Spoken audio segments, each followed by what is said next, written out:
Hey, welcome back, everyone, to the Lazy Lot Podcast. We got an exciting show for you today, so I'm looking forward to it. As always, I'm your host, Mike Ergo, and since I'm relatively new to hosting this podcast, there's an episode of me where you want to hear all about me. Who's this guy who's hosting our podcast now? Go ahead, check it out. Matt Kuchera interviews me. I think it was on last year, so you can check that out. But more importantly, our guest today is Robbo Fitzgibbons. I'm excited to get into it with him. And before we get into it, I just want to give a little shout out to our sponsor, Bora Coffee. Check them out in the show notes. And if you need to get caffeinated, check out this coffee. I think it's an entirely run by Navy vets, maybe some active duty too. So shout out to them. And anyways, Robbo, how are you doing, man? I'm good. How are you today? I'm pretty good. Yeah, I just got back from a nice little dog walk, so got the blood flowing. Yeah. It's chilly today. It's not bad in New York, but we had a storm over the last couple of days, so we've been shoveling snow and walking through a lot of dirty snow now. So I bet.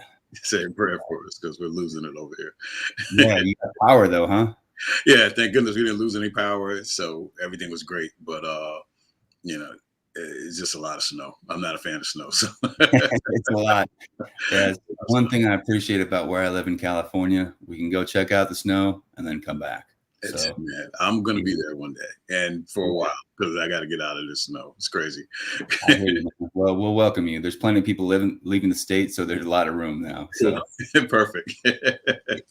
And we're gonna get into some of the projects you're part of, and your time in the Navy, and then we're also going to get into just the contributions of African Americans in the military and being able to talk more about that, because it's not something I think a lot of us know too much about in general.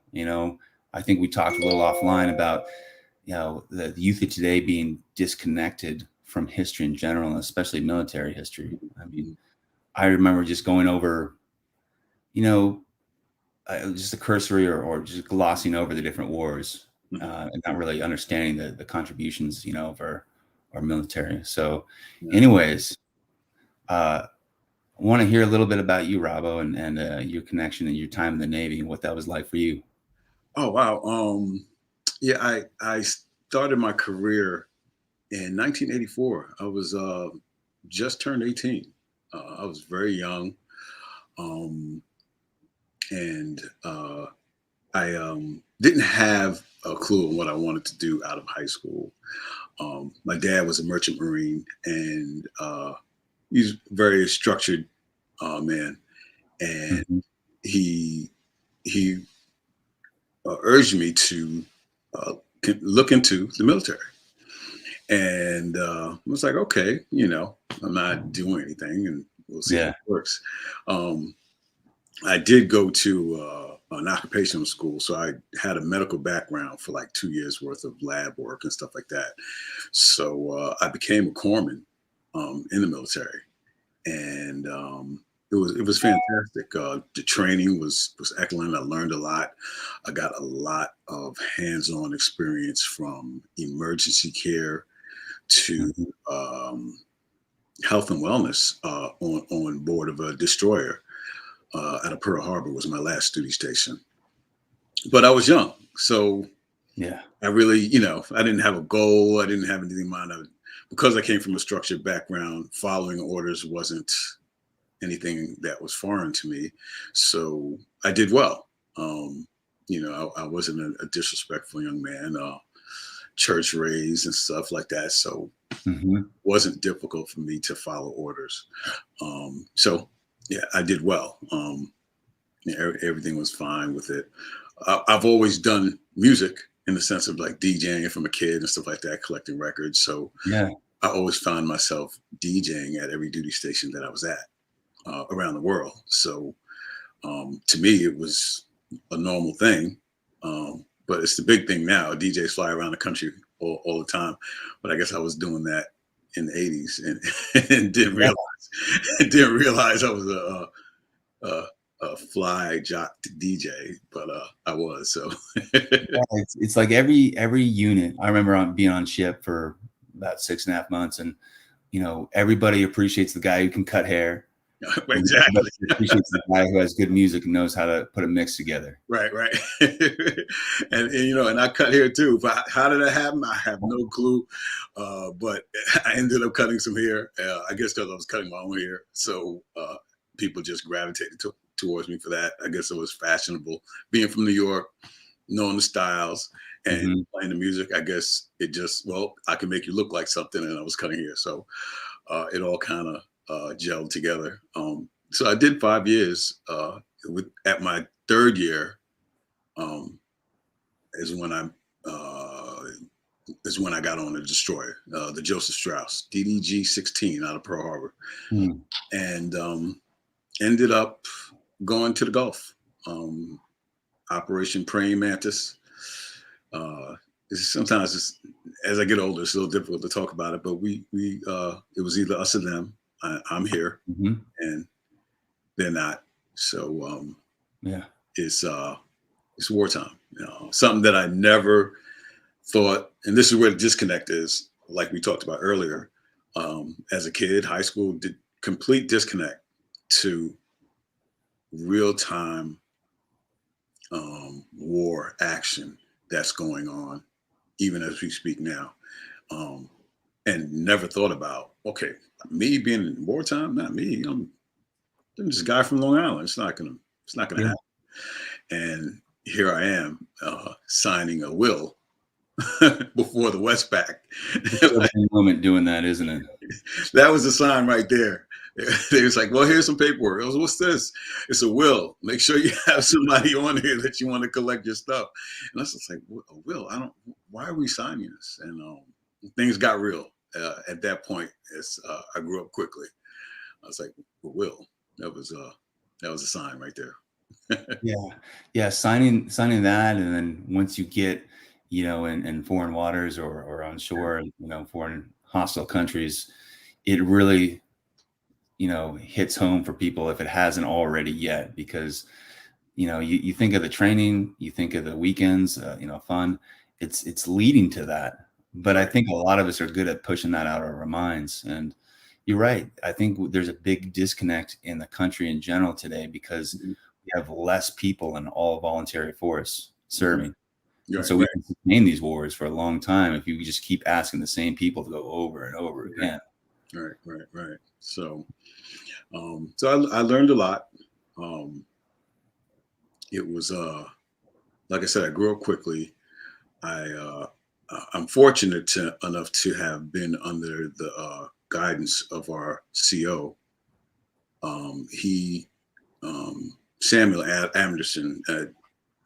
He's passed away since, but he made us work. He made us practice until we got it right. We were on an old ship, and I've told this a few times, not many, but we were on a ship that was similar to a car with a carburetor system, which we don't need, right? Right. Yeah.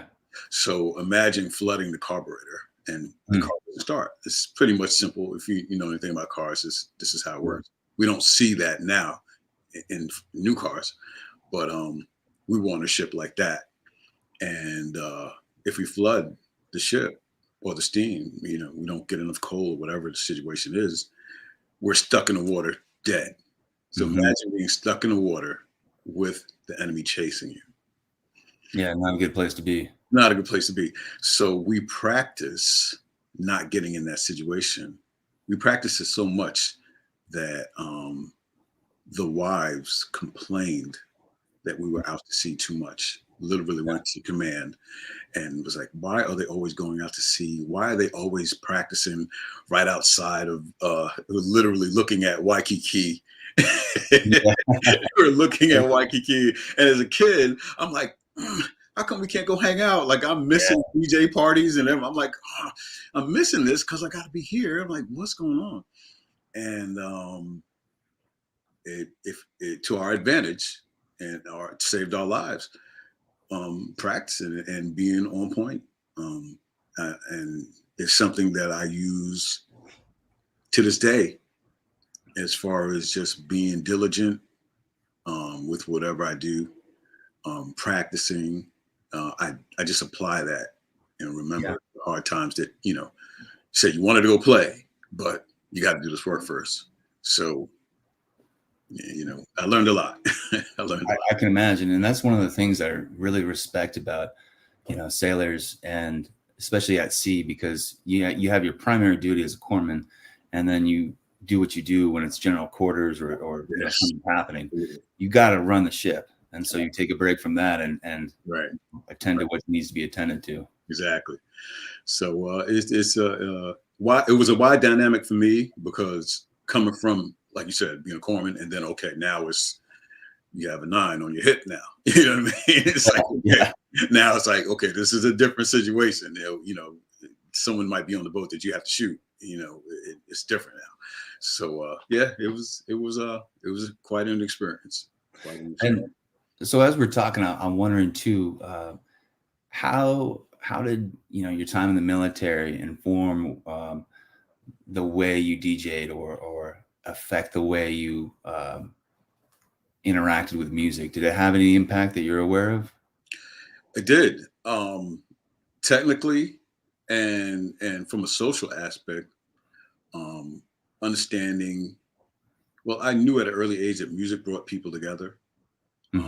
From church, seeing that in church, and obviously from DJing. And I came from an era where 80s music was a little pre-hip hop, a lot of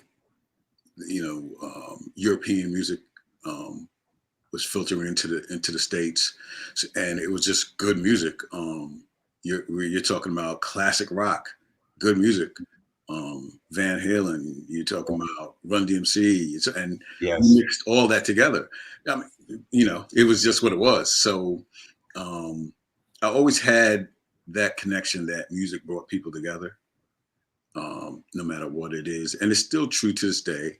And I applied it, and it became a different dynamic, because now it's foreign people. So like in Hong Kong, it was amazing to see people dancing off of what I just thought was American music, that they wouldn't even understand what I was doing, and stuff like that.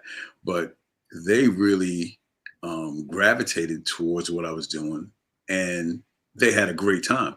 So, and it shocked me almost to the point that I couldn't play, because I was just like, I really had a totally different, I just like, they're not going to understand what I'm doing, but I'm going to do it anyway, because I knew I had people that wanted to hear it.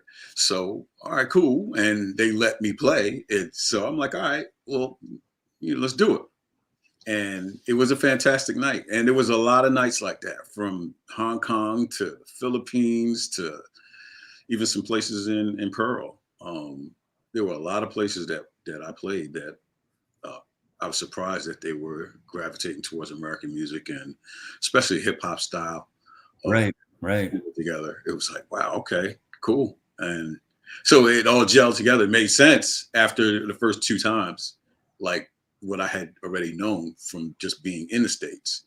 And then it just fortified and said, okay, look, this is what it is. It's kind of made me stronger into music, because I saw the power of it, and that it brought people together for a good time.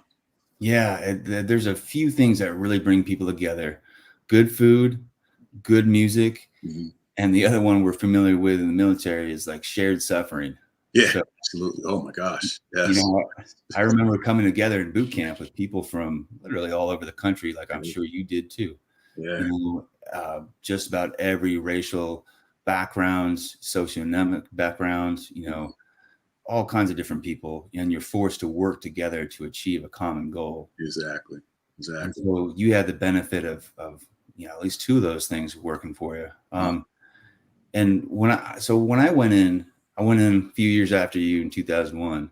Okay. And you told us, when we got there, and something I took seriously was that, there's no black, white, Hispanic, Asian anymore. It's either dark green or light green. You're all green. Yeah. And you're all scumbags. And so yeah. Oh my gosh. You bring back memories. Yeah. Yeah. No, that's, I've often said this. I think hopefully someone hears it and they apply it. But I think that everyone coming out of high school should do 2 years in the military. Agreed. And that would supply a need, and at the same time, it would supply a need in the military as far as the count. Now I don't know anything about that, so this is like a wish list, right? Mm-hmm. So I can only imagine that if you make it mandatory, the numbers go up. I can't see why I wouldn't, right? Yeah. So that goes up, and then there is a level of structure that's taught that we've been losing. It seems like on a yearly basis when it comes down to the youth of today. Agreed. And I count it as such a gift of being able to serve and understand what that means to truly serve other people, put their needs above my own, mm-hmm. and just to push past what I originally thought my limits were, all things that today's youth could use and benefit from. Mm-hmm.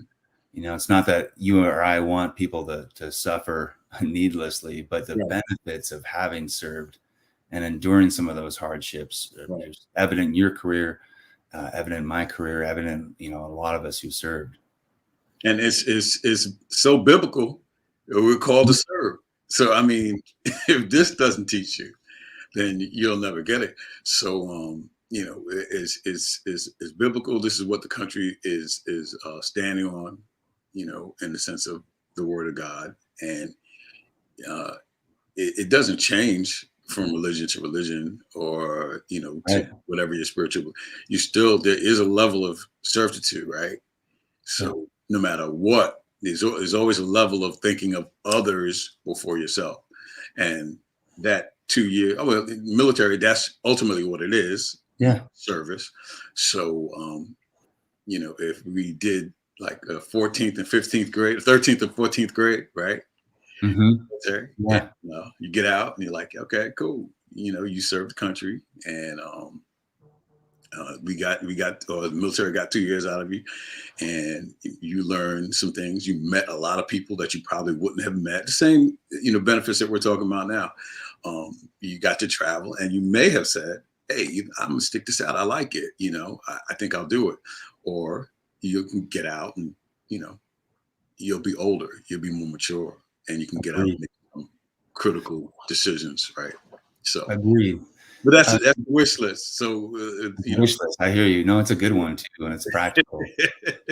There's something that fascinates me too about you and about other musicians in the military who have served is you obviously have that military structure, discipline, heavily regimented, but yet music needs also that individual element.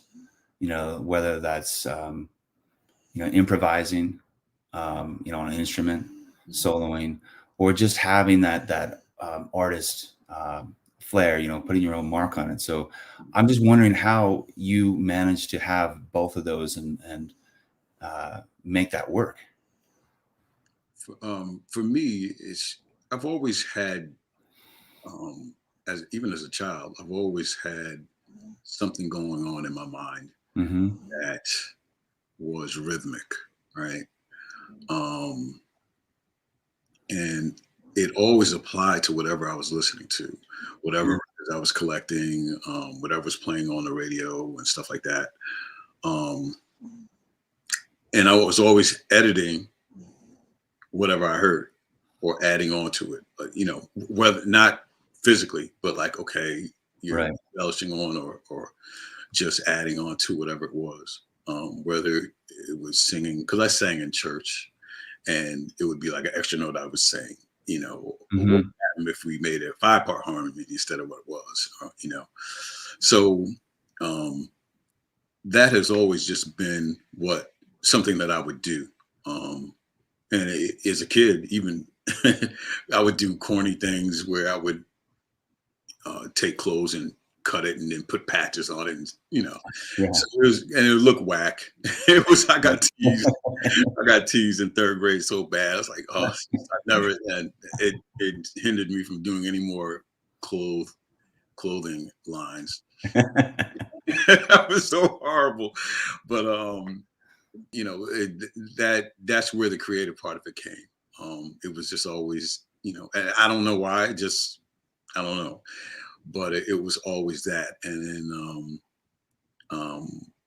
the structure has always been there from what I grew up in my household. My dad's a very structured man, and he wanted things a certain way, and it worked to my benefit when it came down to practicing, and when it came down to repetitive things that I would need to do musically, right? I get it. Some of my friends would be like, how could you stay in the studio all day? I'm not doing that. And talented guys, they'd be like, I am not staying in the studio all day working on that. That's not going to happen. But for me, it's not an issue. I don't have any problem, you know, sitting down in front of a screen. Well, now, the way it is now, what I do now, I'm very comfortable with how I create now, because the computer has made things, has allowed me to take what's in my mind and put it out. A gentleman spoke to me the other day. We were watching, what is it? Ice skating, figure skating. And he says, you know, it takes a strong mind to do that. People don't realize that. And I had often said this, is like, having a strong mind doesn't mean that you're great in college or that you're great in high school, because that's a matter of regurgitating, right? Yeah. So having a strong mind is being able to listen to this turntable and hear something, and then you have this turntable that's playing, right? And making them work together. Two different sounds, two different speeds, right? And like if there's a left and a right side of your brain, you know, so that I guess I don't know what that makeup is, but being able to put two things together at two different speeds with thousands of people watching, right? Yeah. You know what I mean? Yeah. Or it could be 10 people watching. But for me, I play the same way, or scratch or whatever the same way. You see the ultimate type scratchers, the turntablists, when you really look at what they're doing, it takes a lot of brain power. So the gentleman was saying, yeah, ice skating, the things that he's doing, and you know, it takes a lot of brain power. A lot of people just overlook that because they think it's just physical, but it takes a lot. So repetition, you know, comes from my dad being hard, military being hard, understanding that repetition makes you better. Captain Sam Addison, repetition makes us better. I'm still here. I made it back from the Gulf because repetition made us better. Repetition has allowed me to get more gigs. I don't look at it as, oh, you're so great, or this and I know a lot of people that are, as far as I'm concerned, better than me at what I do, and I look up to and admire. So you know, I don't look at it like, oh, Rob, you're the best. It's not like that. It's what I do, and it's working. So yeah, then having that strong mind, I'm amazed, and I'm not exaggerating when I hear a DJ who can mix things together well, because there's so much opportunity for that not to work.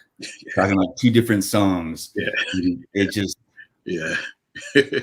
as you know, I actually entered the military in the band, switched over after a little while to the infantry. Quite the difference. But that's great. My musical background, just seeing how, you know, the blends and the mixes can come together in ways I never thought. It's the only thing I can compare it to is just a flavor combination that'll blow my mind. Like when I put cracked pepper on a watermelon, I didn't think would work, and it just blows my mind. Yeah, exactly. And that's a good analogy. I like that. Yeah. But there's a new brainwave that's just like, I didn't think that was a possibility, and it's just opening pathways up in my mind. So you changing gears a bit. You said your dad was a merchant marine. Do you have other family members who served before you? I had cousins, like 2 or 3 cousins that were Marines and Navy. Mm. They were all older than me, and that's one of the things I saw when I was young, as an option to do after high school. I Yeah. was like, oh wow, okay, well they did it, and I saw they were doing well, so I just thought, hey, that's an option. But yeah, I had a few uncles that were merchant marines too. I think 1 or 2, but definitely my dad. Yeah, and it makes complete sense, but it's often overlooked that African Americans have served in the military in this country since its inception, Revolutionary War, going on through War 1812, Civil War, Yeah. and every war up till the present, including the present. I mean, it's simple because the information is right there. We talked about the 1700s with the colonists and it was Crispus Attucks, right?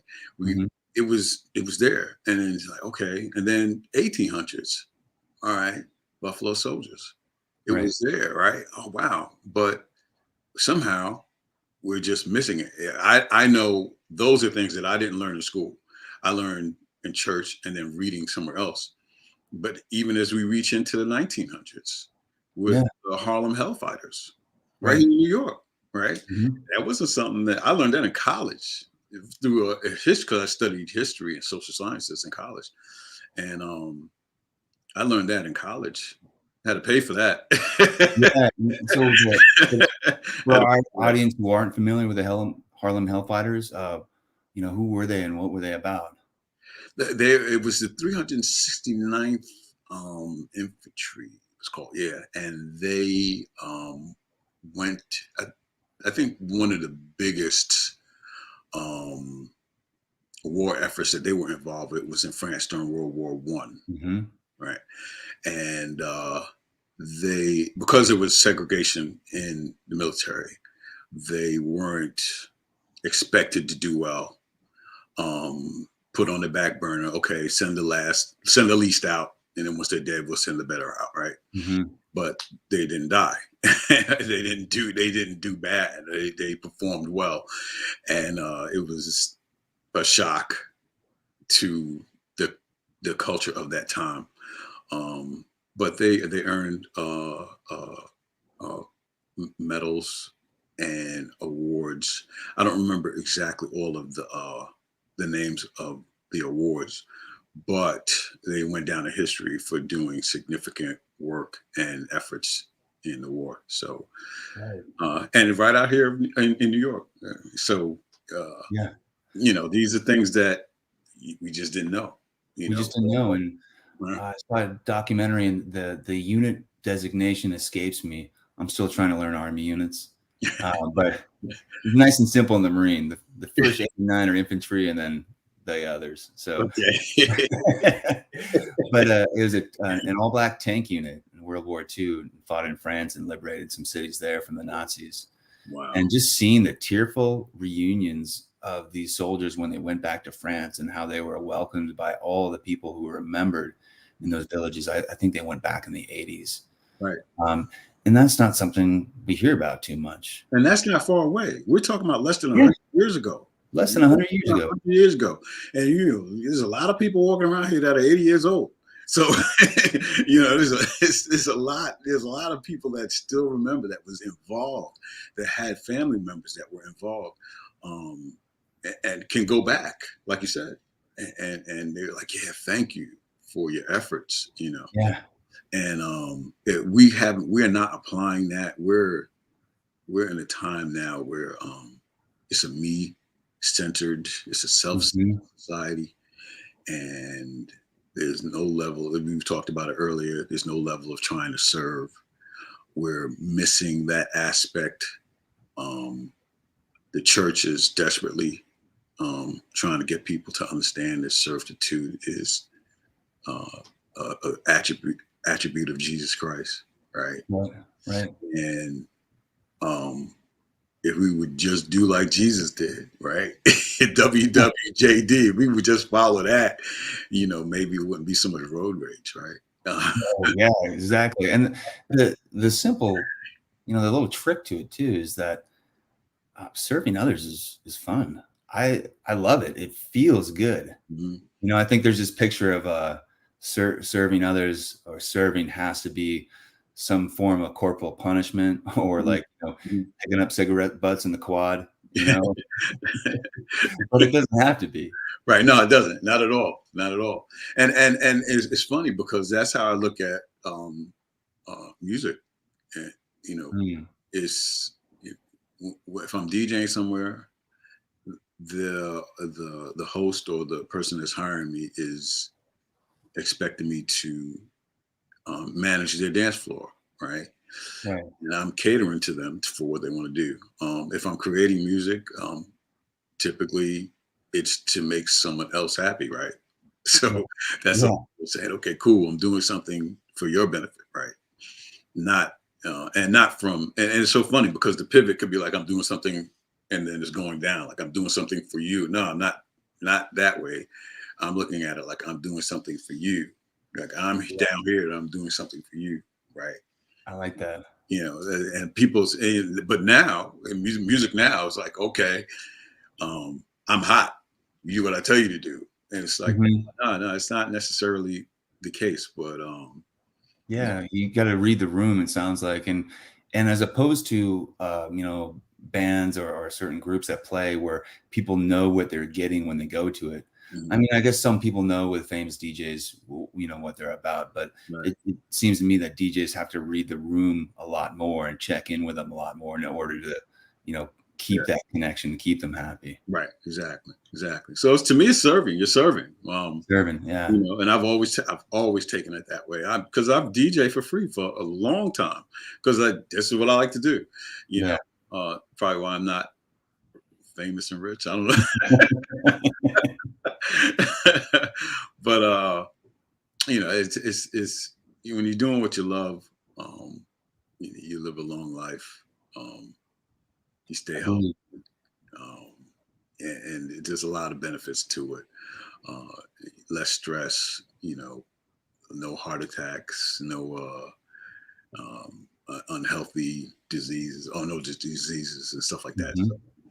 So, do what you love, do what you love. Yeah. And I was wondering if we could go back, since it's Black History Month now, and talk about some more of the contributions of African Americans in the military.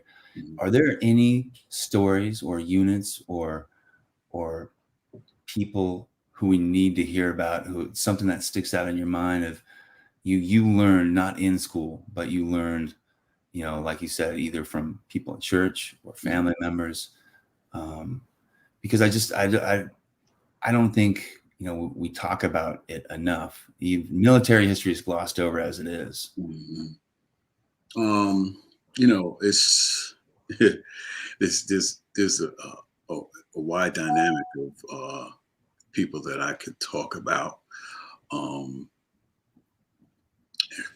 I probably would like to talk about people in my community. When I first got back, there were a significant amount of World War II veterans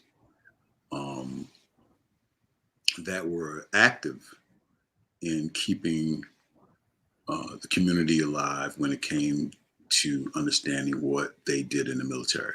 The VFWs,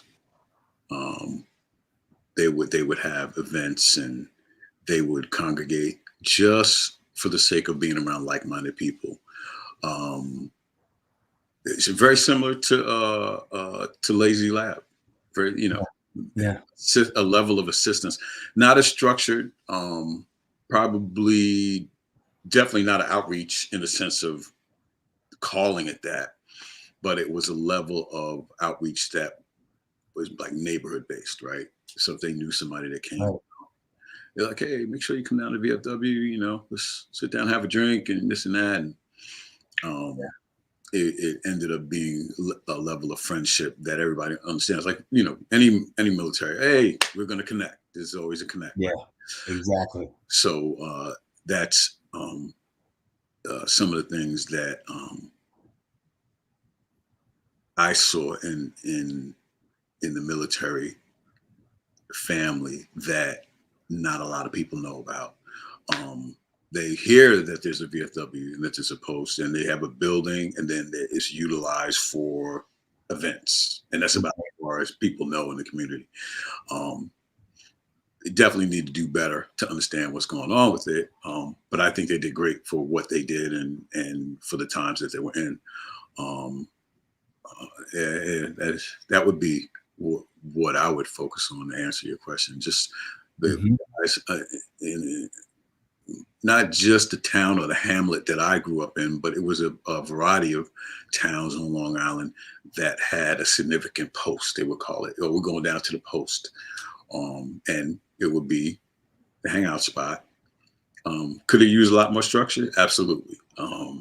Definitely could have used a lot more structure. The execution of it could have been a lot better. But given the times that they were in and just the experience that they may have had putting things together, I can never downgrade it for its efficiency. That welcoming home, right? You know, is the old guard welcomes home the newest of veterans as they're getting out and coming back to their communities is so huge. And I received, it sounds like a similar experience as you when I came back with the Vietnam veterans welcoming me back. The Gulf War and Desert Storm veterans welcoming me back in my generation and saying like, all right, you're out now. This is who we are. This is how we transition. This is what it's about. You're not alone going through this. Right. And I didn't say I needed more than the average when I came out. I didn't realize how much I needed. I didn't realize how much things affected me. So it took a while before I gravitated towards the things that I needed. And I'm glad that I did. And it continues to grow. Hence Lazy Lab. So I'm excited. Excited to have met the crew, and this is the execution that was lacking in the past. So it's working, and it's what I kind of was like, okay, yeah, I knew this would work. You know what I mean? I knew that it was a need, and coming from with godly principles, right? So okay,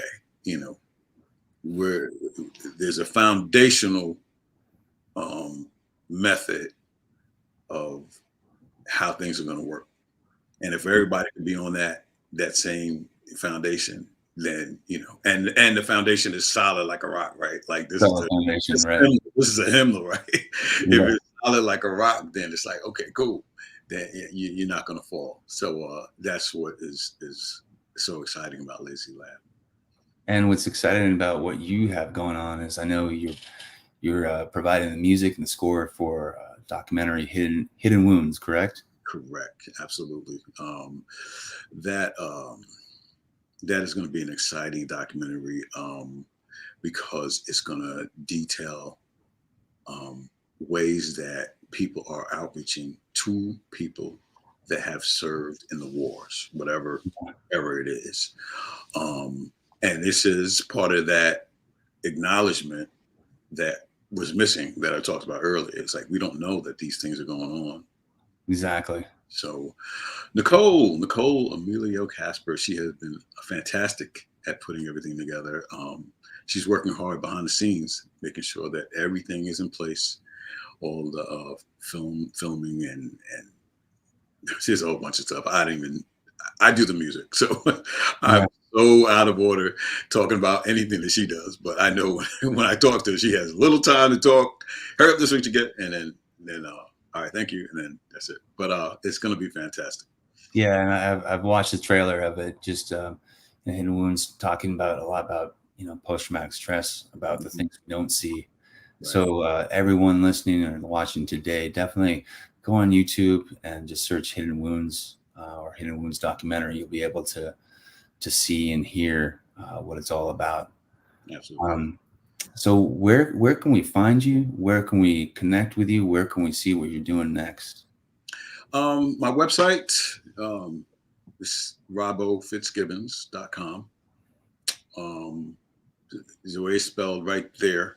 Yep. And we'll have it in the show notes too. So look below, everyone. Okay, great. The way it's spelled right there. And if you can't remember that, it's robboofficial.com. You'll get information on me. I've been doing a lot of film work and scoring. I do a podcast of dance music, electronic music, deep house, and there's links from my website to that. That podcast has been growing. It's at one point in time, it was like at 30 or 40 stations around the world. So yes, I took a break for 2020. For 2021, I took a break for like a lot of reasons, and now in 22, we're coming back stronger. Looking to get back to even more stations than we had before. I'm looking for the link for XM, so that's on the horizon. So that's going to be exciting. But it's called Deep House with a Kiss of Soul, and it's written out just like that. Or you can type in DHKS.NYC, and you can hear some good dance music. And I'm hosting on it, so if you hear me talking, that's me. Well, you'll have at least one new listener going forward, so I'm excited to be a part of that too. That's great. Yeah. So thank you, Robbo. Fascinating man. From you're being a historian, being a musician, a sailor, a veteran, and everything else you got going that we didn't even scratch the surface on. So yeah, there's a lot. But thank you. I appreciate you guys having me on. It's been a blessing to sit and talk with you today, and I enjoyed it. And it was good to get some points across that hopefully everybody can gravitate to, and maybe we can get the president to do the 2-year deal. Love that, man. Hey, count me in that campaign. Yeah. So we'll see. All right, everyone. Thanks for checking out our show today. Thank you, Lazy Lab Hunting Club, and thank you to our sponsor, Eubora Coffee. Check that out, and check out everything Robbo Fitzgibbons got going on his website. Link in the show notes below us, right there. Right there. Till then, we'll see y'all later.